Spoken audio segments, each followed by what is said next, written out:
and production to build a strong and better nation. I say that is the main foundation. So come let us work hand in hand, because this is our land. Come my brother, come my sister, and let us build a nation together.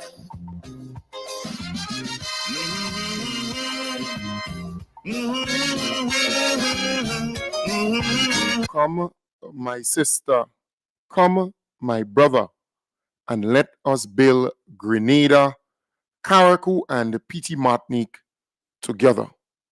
We can do it.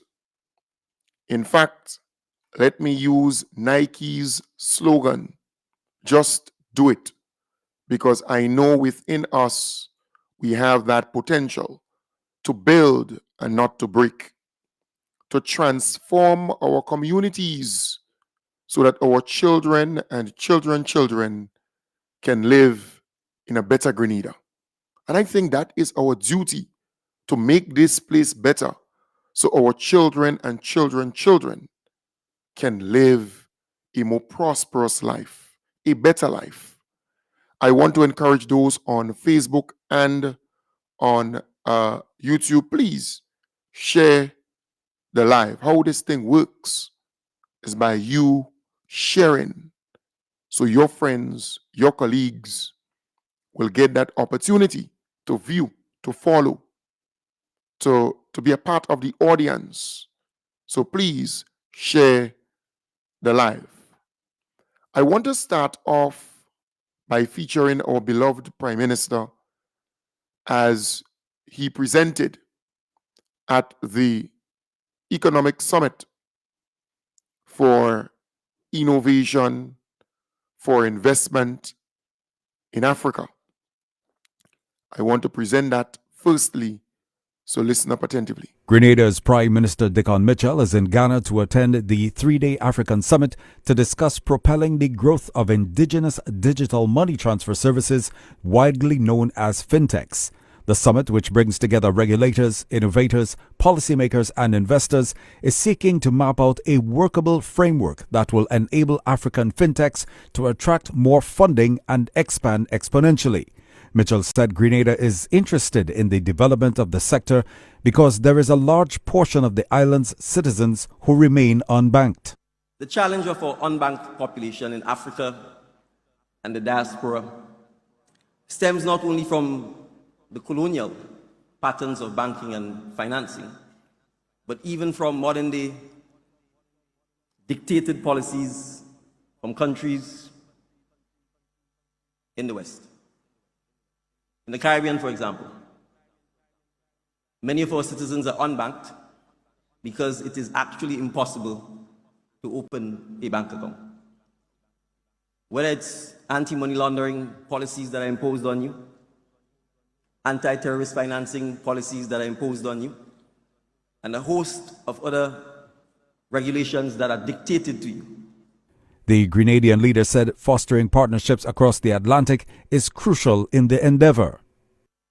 By fostering partnerships and learning from each other, we can collectively unlock the potential of fintech to address issues like access to credit, reducing the unbanked population, and streamlining cross-border transactions. Mitchell said the three-day Accra Summit comes at a critical time. The tiny island of Grenada stands with Ghana in recognizing the vital importance of this summit's themes: innovation, investment, and impact.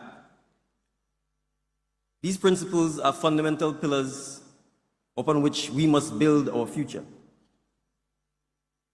In a rapidly evolving fintech landscape, this summit is a crucial opportunity to harness our shared knowledge and purpose to drive meaningful change. Reporting for the Carib Update News Service, I am Paul Akal reporting. Right, so that's a very nice piece there from Carib Updates, looking at partnership, looking at investment, looking at innovation. How can we capitalize on new markets in Africa. So our beloved Prime Minister is tactical. He attended upon invitation this very important summit in Africa, looking at innovation, looking at investment, looking at how do we, marry that kind of development that's taking place in Africa with the Caribbean. How can that help the Caribbean, help Grenada, build Grenada, transform Grenada? And I think that's a very, very, very good summit to attend. He did. And you know what's amazing? You have the opposition forces criticizing, condemning our beloved Prime Minister for going to these very important summits and engagements and meetings and forums abroad. There's a level of jealousy on the part of some of them. They're jealous. They wanted to be there. They wanted to be the person on that stage, but they were never given that opportunity by the Grenadian people. They were denied that opportunity, which is sad because they know to themselves that it's a good thing for our beloved Prime Minister to be out there in these very important summits with governors of different banks, with investors around the world, to bring development and bring opportunities to Grenada. Remember, we don't print money. Remember, we don't do much here in terms of, oil and gas and other things like that. We don't have that. We don't have gold. We don't have oil and gas. Although we were told many years ago that we found the oil and gas. A big joke. There's an election gimmick to get votes. But I'm simply saying to you, it is important to go out there and engage and get the resources required to build this place. But the opposition forces, they have a problem. They have a serious problem with our beloved Prime Minister going out there and engage with the big wigs, with the big rollers to bring opportunities to Grenada. And look, don't believe Keith Mitchell, for example, doesn't know that it's important to go there and do those things. So they're complaining. He's traveling and he's traveling. But they were traveling very often too. But they didn't have that kind of, standing in the world. Leaders were not inviting them to anything, really. So there's a level of jealousy now, seeing our beloved Prime Minister on the world stage, doing so many great things for our country. Let us continue. I want to feature now a piece that WPG10 brought, and I think it's important to share it because what is happening in the NNP, Keith Mitchell is trying to more or less cover that up.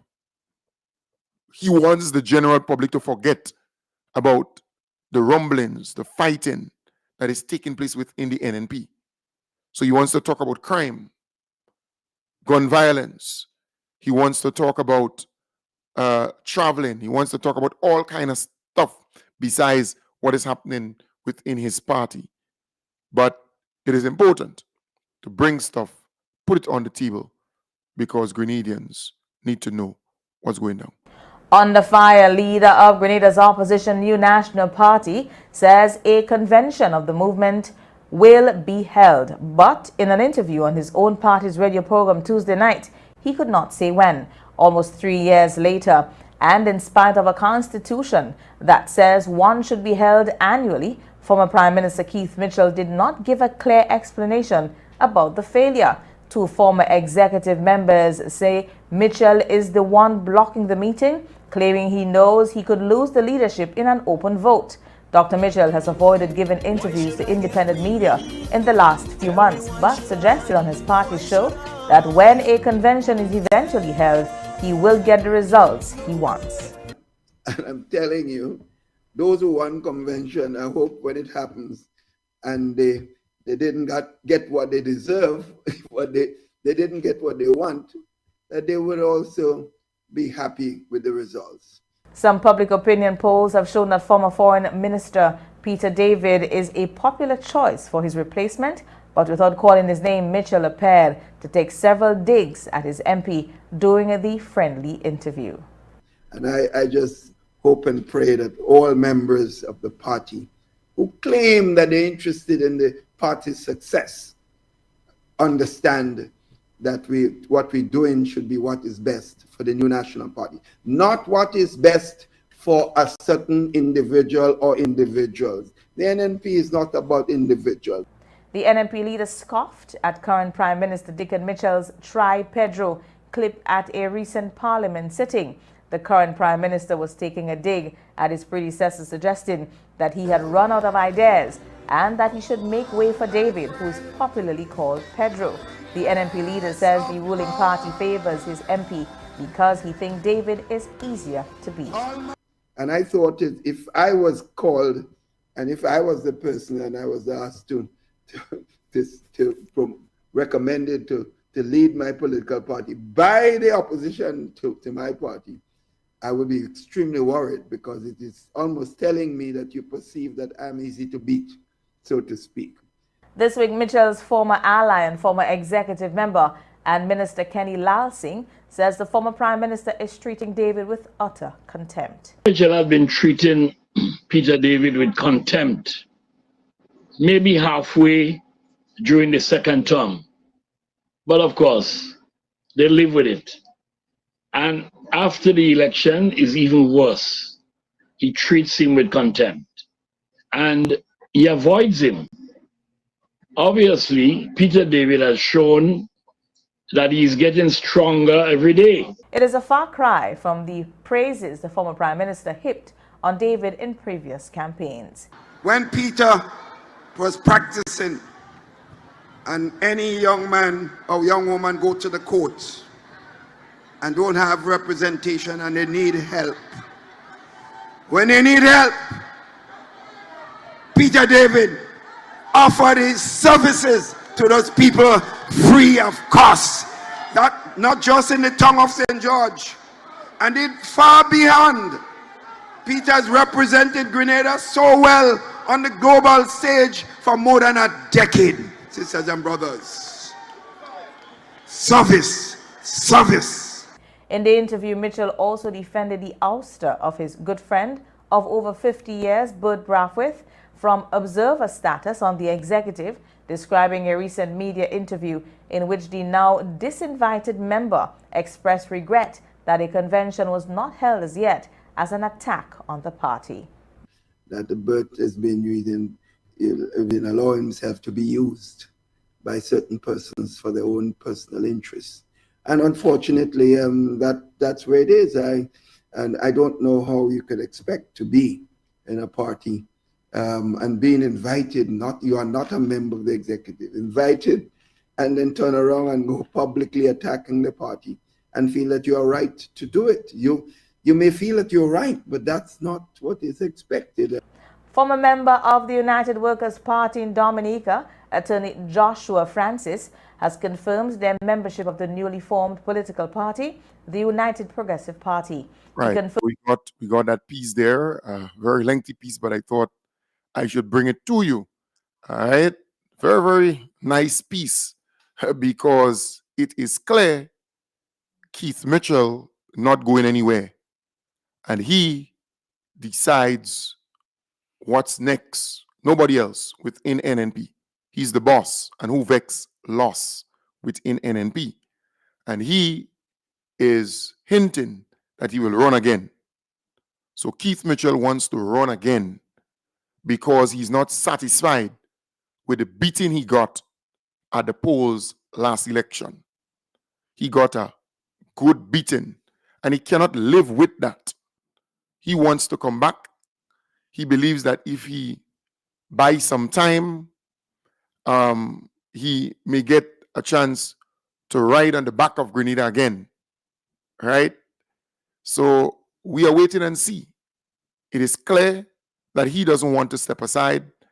He will go up again as a leader, and he will run again because the beating, he can't stand to go down without licks, right? And I want to encourage him to stay there.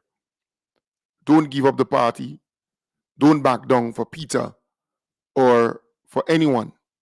Stay there and fight it. I love it just like that. So in that interview, it seems as though he's organizing the party and the delegates and so on in such a way that when the time comes, he will be well set to regain the leadership of the party. That's my belief. That's my interpretation based on that piece he did on their program. All right. So let us see how it goes. The NNP is in chaos. The NNP has serious problems. They're fighting among themselves. And if they're fighting like that within their party, how could you, as a Grenadian, put Grenada in the hands of the NNP again? Just think about it. If you have a chaotic party, a lot of infighting within that party, would you trust to take Grenada and put it in the hands of this party? No, because there will be fighting within government. There will be fighting everywhere. And that is exactly what we are seeing within the NNP. It's chaos and more chaos. But I love what I am seeing. I want to encourage it. I want more and more people to encourage it. All right? They're fighting. And more people are coming out against Keith Mitchell. More and more people are coming out against him. More volleys from a former chairman of the opposition New National Party, Grenada, amidst mounting criticisms of how the party is being managed almost 2 years after its shocked electoral defeat. That story comes from Tahira Burke. A second former chairman of the opposition New National Party has bemoaned the state of the party as more comes out publicly about the state of the movement almost 2 years after its electoral defeat. Kenny Lalson says political leader Keith Mitchell, who has blocked a convention for almost 3 years, going against the movement's own constitution, is undermining the viability of the party. Lalson warned in an online interview in St. George's Monday night that his behavior will destroy the party. The former chairman called him the equivalent of Russia's Vladimir Putin, a man who he says has grown to be a dictator with no values for democracy. And he will destroy it. You know, I've made many statements before that Dr. Mitchell has not managed the party properly. He has not managed the country properly. Another former chairman and one-time finance minister, Anthony Boswin, has given a series of interviews in the last few days, also on the state of the party post its defeat. The public comments of the two former chairmen also come in the wake of the expulsion of invited party executive member Dr. Bert Brathwaite, who was sanctioned for musing publicly about the party's failure to hold a convention. On Monday night, Lalsing told local interviewer Kellen Bubb that it is a sad state of affairs. After initially suggesting in the last campaign that he was about to retire, former Prime Minister Keith Mitchell has given strong indications he wants to stay. Dr. Mitchell is doing the same thing, and I believe it's a matter of time. He will get the reality very soon. But I am happy that Mr. Boson have broken his silence on the matter. Lalsing says Mitchell is blocking a convention because he is in a weak position. All Dr. Brathwaite was wanted to see, let NNP move to a democratic position, have a convention, and elect the best person. But Dr. Mitchell doesn't want a convention because he knows fully well he will lose. He will surely lose the leadership. Mitchell has avoided giving interviews to independent media, but on Tuesday night was scheduled to appear on his party's finance radio and online talk show. The party has also called a press conference for Thursday, but it says to talk about planned activities to celebrate 40 years. Both Boswin and Lalson say there are capable people to lead the party into the next general election, but Mitchell just won't allow it. Polling has shown one of the persons favored to lead is former Foreign Minister Peter David, but Lalsing spoke about the deliberate attempt to sideline him. Dr. Mitchell has been treating Peter David with contempt. maybe halfway during the second term. But of course, they live with it. And after the election is even worse. He treats him with contempt and he avoids him. Obviously, Peter David has shown.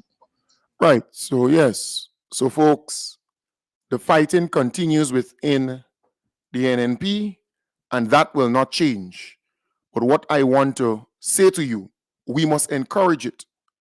We must fuel it.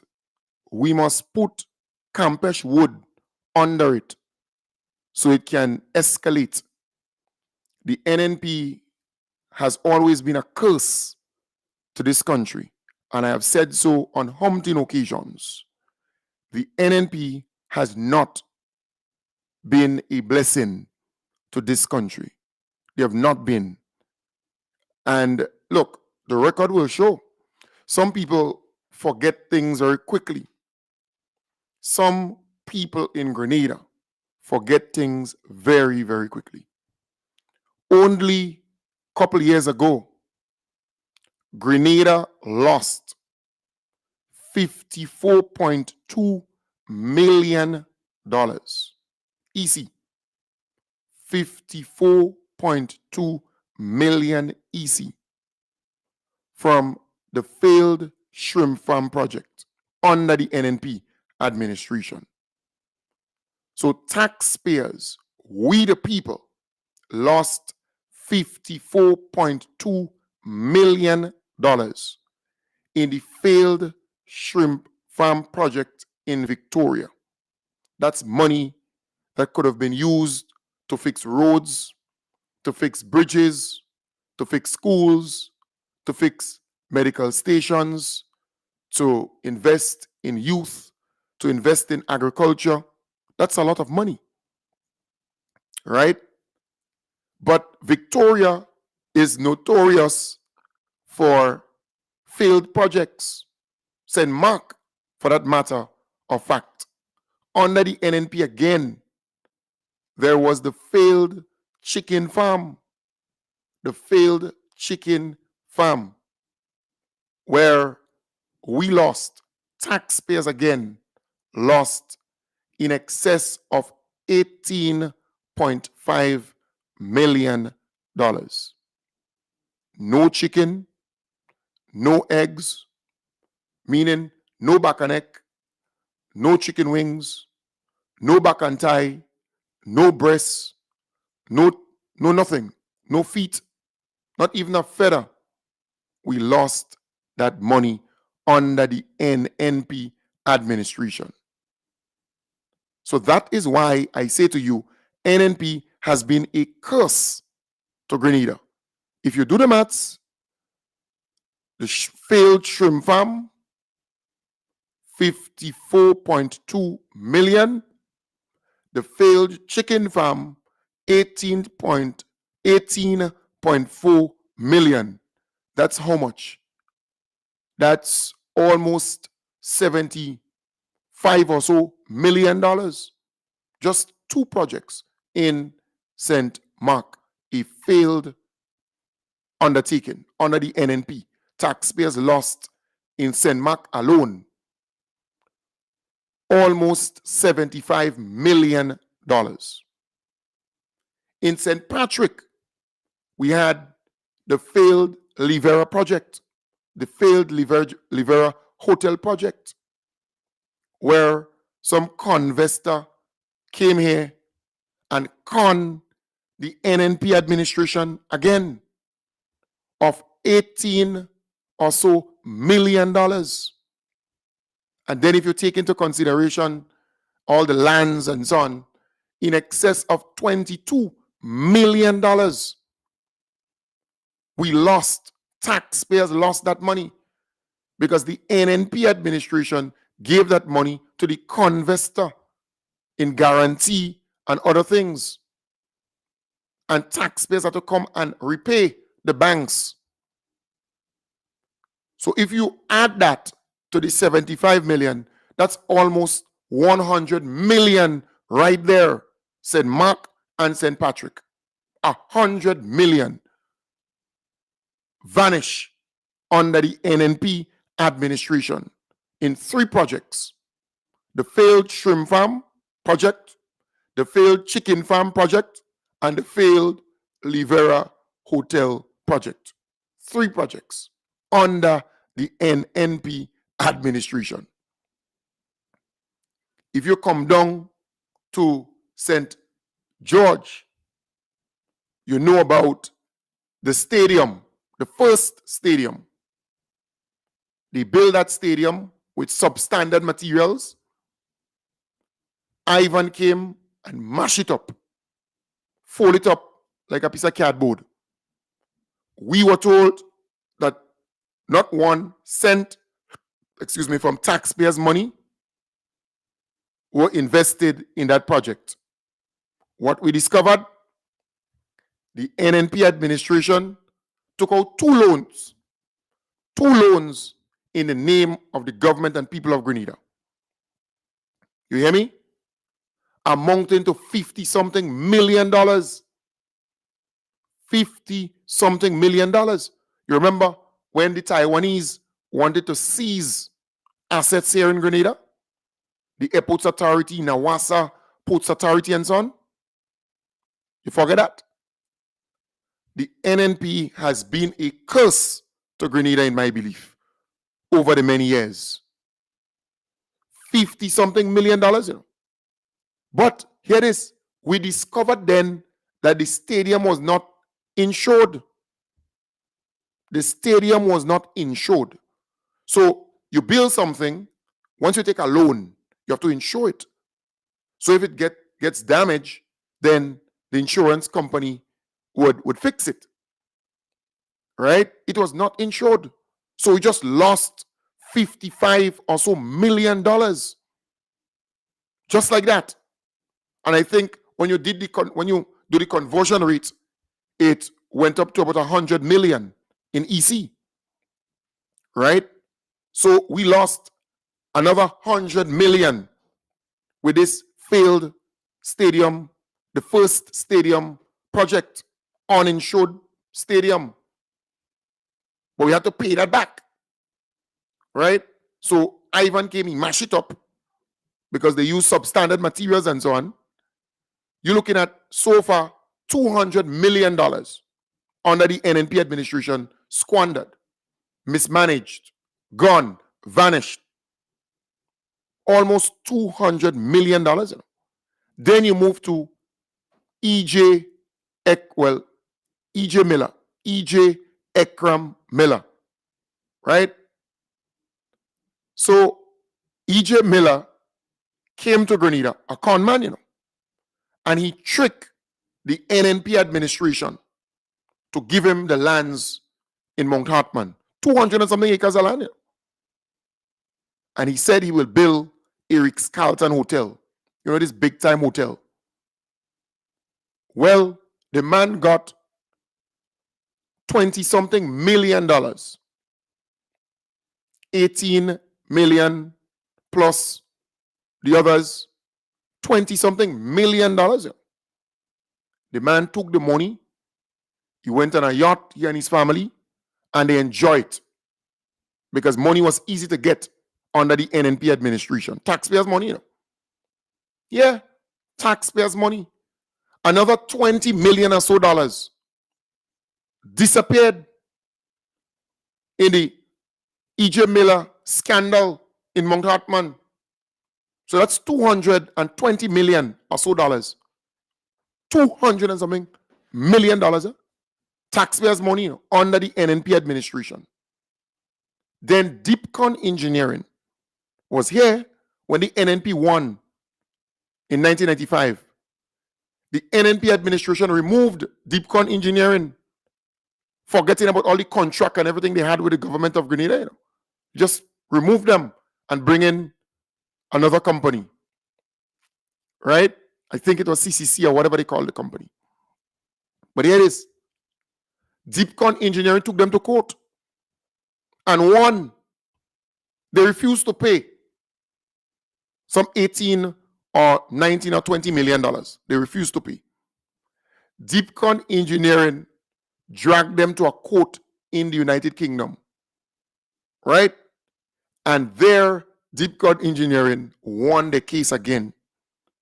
And the government of Grenada had to pay $30 million to Deepcon. So add that $30 million to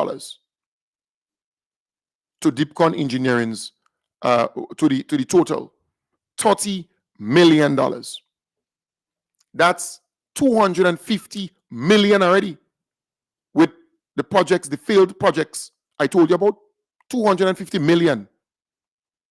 And then we had the call center fiasco, where the cousin of Keith Mitchell was involved in this call center business.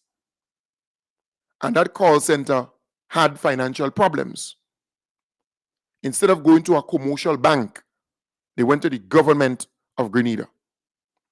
And they got a loan of $9 million and a guarantee of $9 million.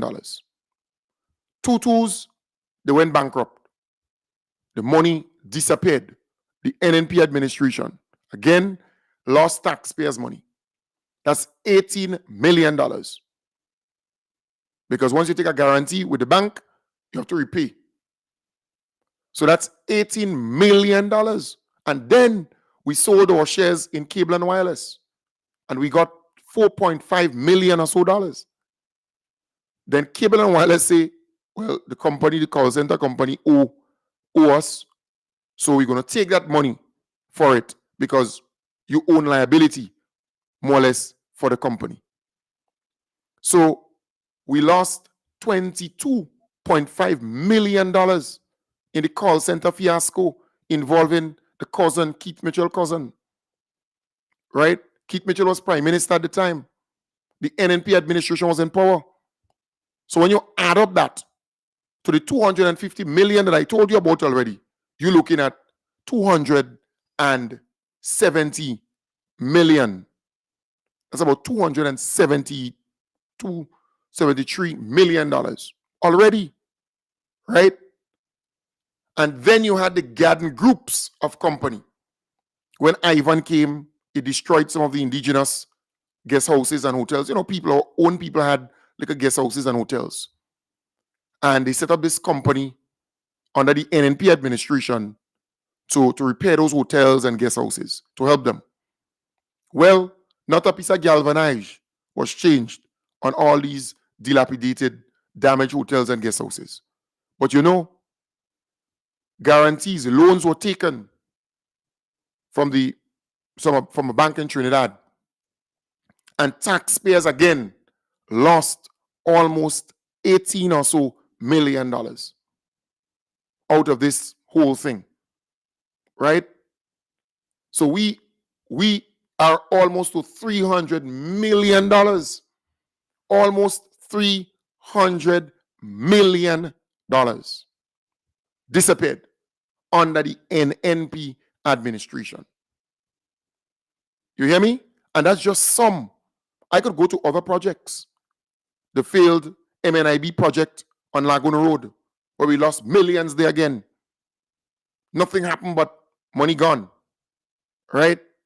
I could go to some other projects. But I will not go there. I am saying I could go to Grenlec when WRB dragged the government of Grenada to court. And the legal fees alone amounted to about $18 million. You hear me? And you're talking about US for the government side and for Grenlec side. And the government of Grenada, the taxpayers, had to pay that. Just the legal fees. And that could have been avoided. So you're looking at an additional, 50 million, 40 million or so dollars.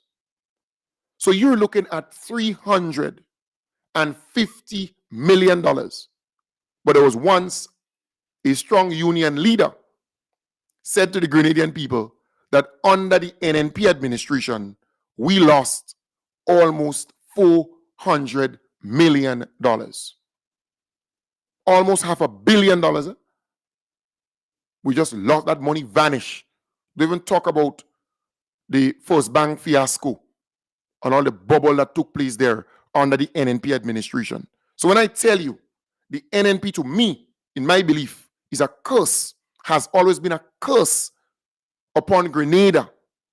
I can put on the table evidence to substantiate that claim that the NNP administration has been a curse upon Grenada, Carriacou, and Petit Martinique.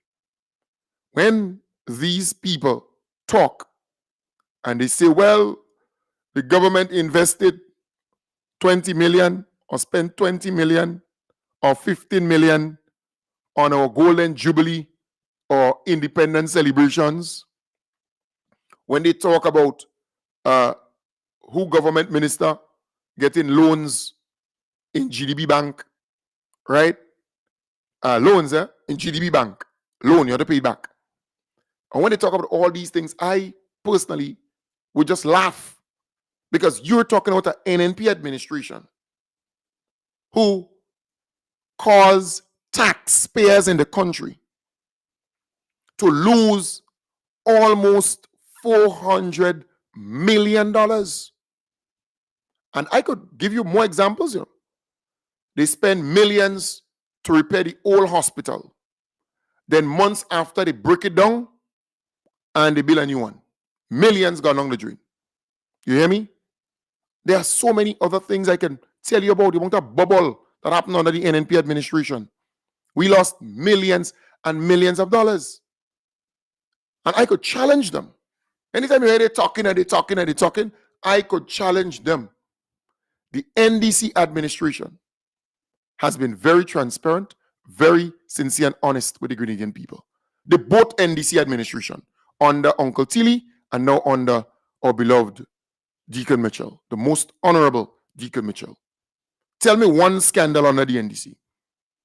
Tell me one thing where we lost millions and millions of dollars. You can't tell me one, not one.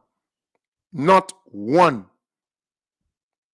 So when they're talking, all you need to do is to put the evidence on the table. I want to make another statement. Information reaching me says that the opposition MPs, they have not been using that $10,000 in constituency allowance. Particularly, the leader of the opposition, Keith Mitchell, his constituency, right? They have not been utilizing that $10,000 for constituency projects and other things. So they're just leaving it there. Many of them. Just leaving it in the account. So again, let me see. It is alleged that the $10,000 given as constituency allowance to those opposition MPs and all the MPs, right, to do liquor projects and so on in their constituency, many of them have not been utilizing that money to do liquor projects and do liquor things within their constituency. For the last 5 months or so, that money is sitting there in many of the accounts, just sitting there without being utilized, without being used as alleged. And that is unfair to the constituents, in my belief. You're given a certain amount of money as constituency allowance. I think it should be used to do liquor projects within the constituency. Don't just leave it there, right? You talk about 5 months, that's about $50,000. That could build a bathroom facility, indoor bathroom facility for somebody. That could build a little road, a little drain. It could do things, repair a home. It could do something for people within the constituency. So, you know, you're encouraged to utilize that money to do things in the constituency.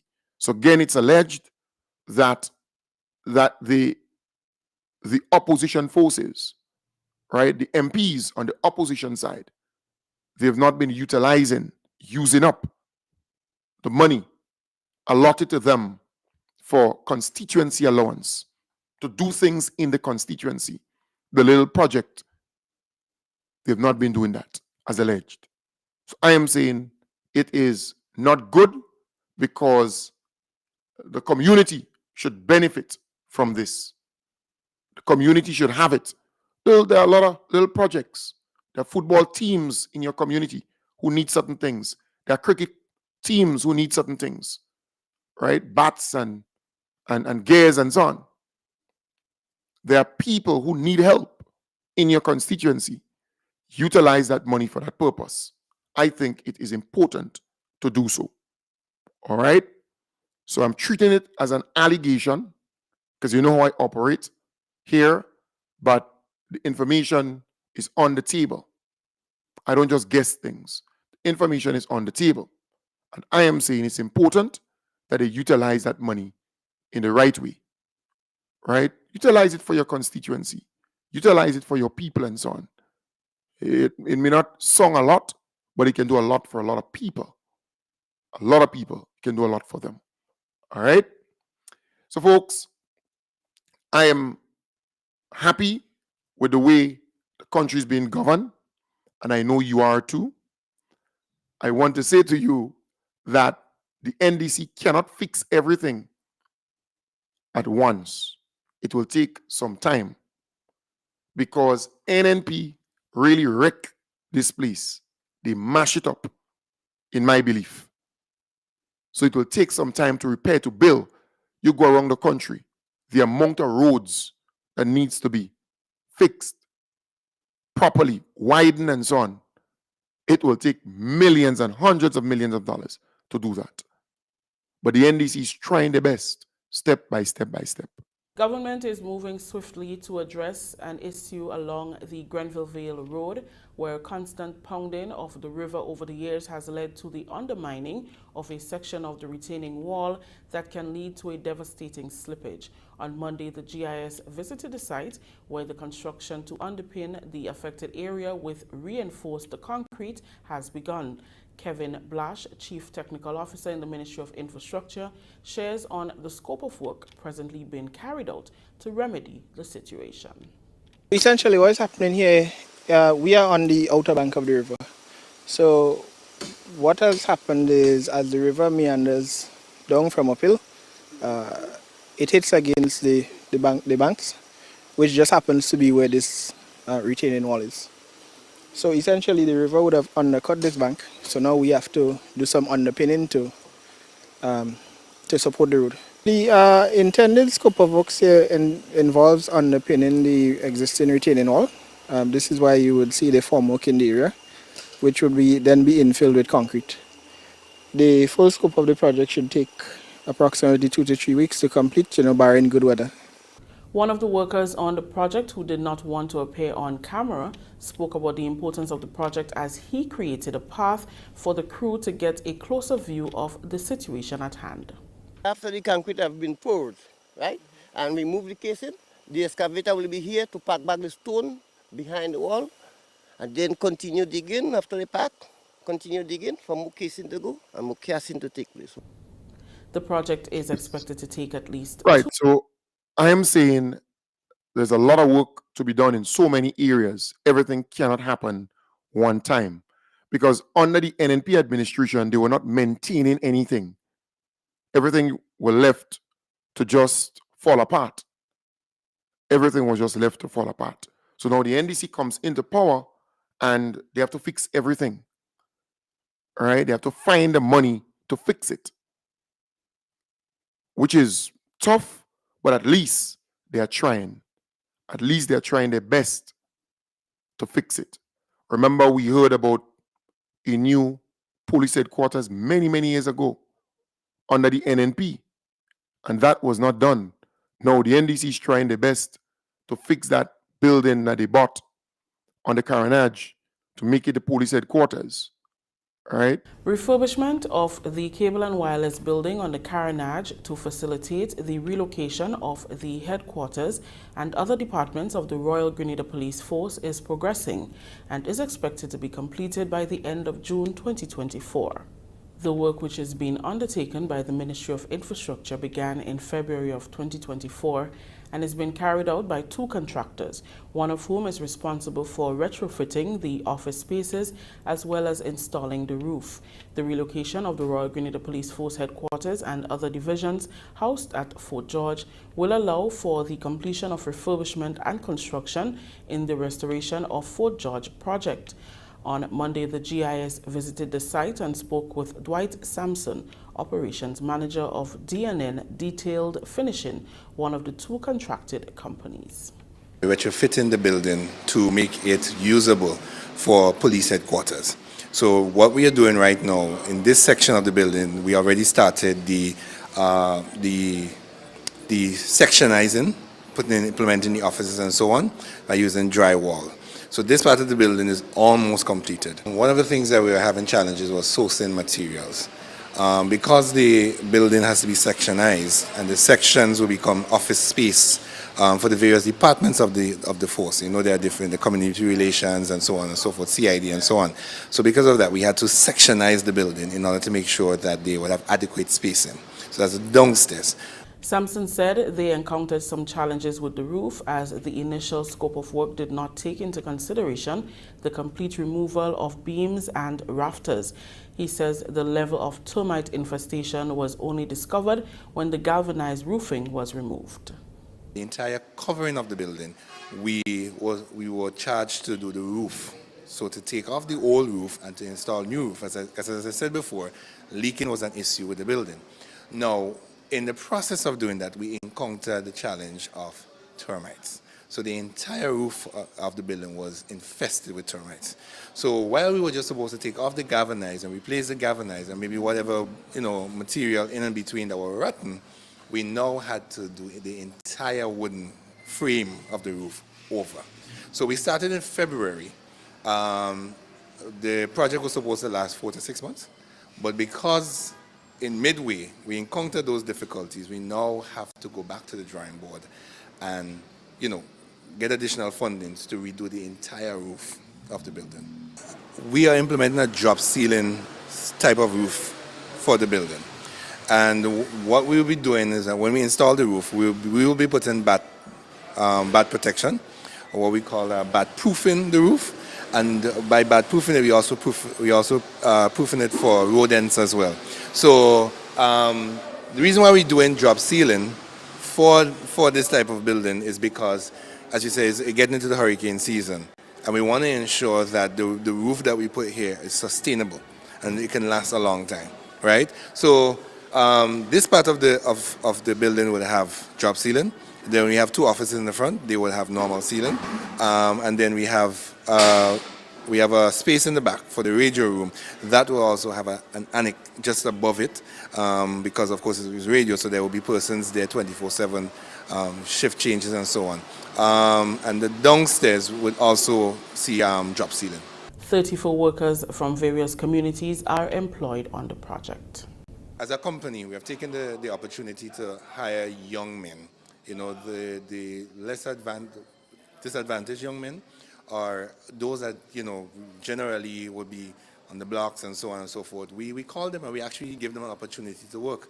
What we try to do here at DNN is that we try to have the skilled men, train some of the younger ones so that we can develop them on the job. So a lot of that is happening here.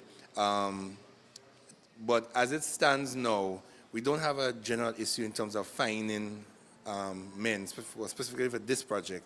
We do have other projects and we do have other demand for employment, and we are seeing that, yes, there is an employment situation in terms of finding young people or skilled men and so on to do jobs. But as it stands on this side, we don't have that issue.